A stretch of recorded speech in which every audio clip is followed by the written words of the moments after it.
India दान गौरी की इस रिपोर्ट के मुताबिक अहम खबर से आगाह करते हैं। थाना सुरजानी टाउन के हदूद खुदा की बस्ती एएसआई नुमान शेख चौकी इंचार्ज की अफसराने बाला की हिदायत पर स्ट्रीट क्राइम और जुराइम पेशावर अफराद पर कार्रवाइयां जारी।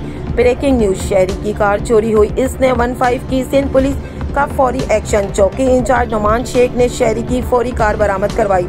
शहरी का Sindh police SSP west SHO Surjani और चौकी इंचार्ज का शुक्रिया अदा किया। 3 से 11 बजे के करीब मैंने फौरी तौर पे इत्तला की थी, जो मेरी ट्रैक्टर कंपनी है हाईटेक, उनको और 15 पे कॉल की थी, तो मैं दोनों से रास्ते में था। उसके बाद 15 वालों ने मेरी जो कंप्लेन है बेसिकली डिस्ट्रिक्ट वेस्ट के नाम से करती है उसको वेस्ट किया, और उसके बाद फिर नुमान साहब मेरे साथ कोऑर्डिनेशन में, नुमान शेख साहब, तो अभी अल्हम्दुलिल्लाह मेरी गाड़ी जो है मुझे रिकवर हो गई, मिल गई। यही गाड़ी है? मैं शुक्रगुजार हूँ पुलिस का, ट्रैक्टर कंपनी का भी, जिन्होंने लोकेट किया, और उनकी लोकेट करने के बाद जो पुलिस के साथ हम वहाँ गए और वहाँ से जाके गाड़ी जो है अपनी रिकवर की।